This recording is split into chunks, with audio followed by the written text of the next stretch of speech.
ايه هي الحالات التي يجوز قطع الرحم فيها؟ ركز معايا بعد ما تصلي على النبي صلى الله عليه وسلم. اولا خد نصب عينك ان ربنا سبحانه وتعالى قال في القرآن: لا يكلف الله نفسا الا وسعها. ومن جملة الدعاء في القرآن: ربنا ولا تحملنا ما لا طاقة لنا به. وخلي بالك الإنسان أثير المعاملة الحسنة، وعلشان كده ربنا قال في القرآن برضك: وقولوا للناس حسنا. علشان كده لو حضرتك ابتليت بأي شيء من الأشياء دي فينفع تقطع الرحم وتهجر الهجر الجميل. أول حاجة لو كان في الوصال ضرر نفسي محدش يتحمله، وخلي بالك الضرر هنا هيختلف مني لعبد الله لمحمد لحسين لعمر، فكل واحد فينا يقدر يتحمل نوع من أنواع الضرر.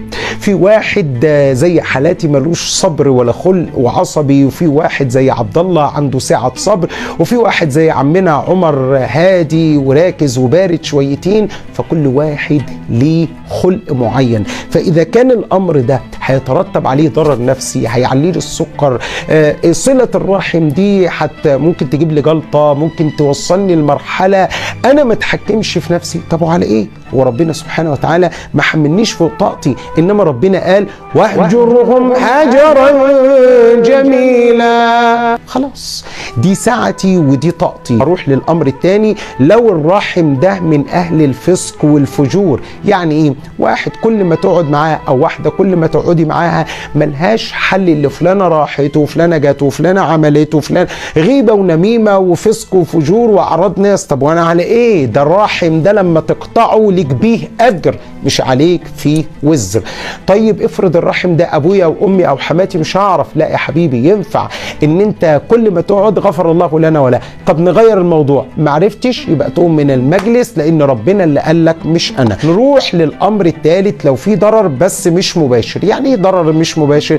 يعني اقول لك انا كل ما اروح عند الناس دي احوالنا تتبدل. واحد قال لي كده، قال لي: يا عم الشيخ انا كل ما بودي مراتي عندي اختها سبحان الله العظيم بترجع قلبها تماما، بترجع متغيره، ترجع تقول لك انا عايزه، وجوز اختي عايش، ومرات اخويا عايشه، وحالها بيتشقلب، وبتوزلها وبتقول لها لا اطلبي، ولا مش عارف قصاص ريشه، ولا قصاص جناح. ومراتي طيبه بعرفها وطبعها هادي، لكن دي بتغير احوالها. ففي الحاله دي اقول لك: يجوز لك قطع الرحم. من الاضرار برضك الغير مباشره، ناس اعزكم الله لسانهم طويل، فانا لما اروح عندهم ابني هيتعلم لفظ جديد وحش، لفظ جديد سيء، حركه جديده مش طيبه، ففي الحاله دي ينفع اقطع الرحم. لكن يا ترى قبل الختام جبتوا الكلام ده كله منين؟ اقول لك جبنا الكلام ده من القران.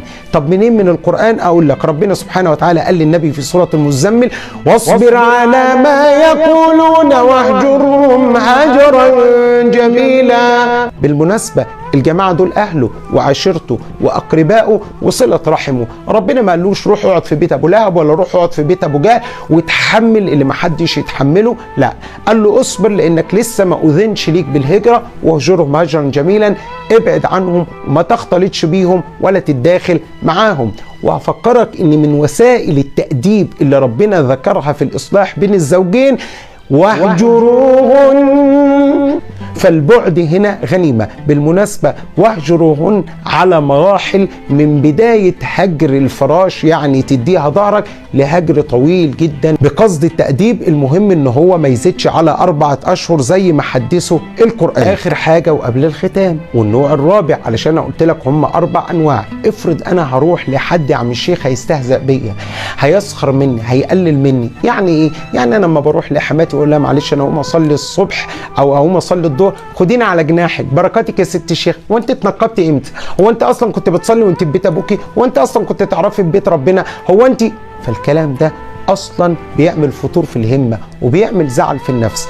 فلو دي معرفتيش تصلحيها وتهديها وتاخدي بايديها لطريق ربنا فلا حرج عليك ولا اسم، سواء كانت امك، ابوكي، اخوكي، اختك، مفيش اي ضرر عليكي، انما يبقى الوصال من بعيد لبعيد ما لم يكن في ذلك مشقة على النفس. خدوا بالكم محدش يضحك عليكم ويقول لكم ان الاسلام سيف مسلط على الرقاب، لان ربنا غفور رحيم، والنفس نفس بشرية تطيق وما تطيقش واحنا مختلفين زي ما قلت. واسال الله العلي القدير ان يرزقنا الصبر على عباده والا يبتلينا بسوء الخلق.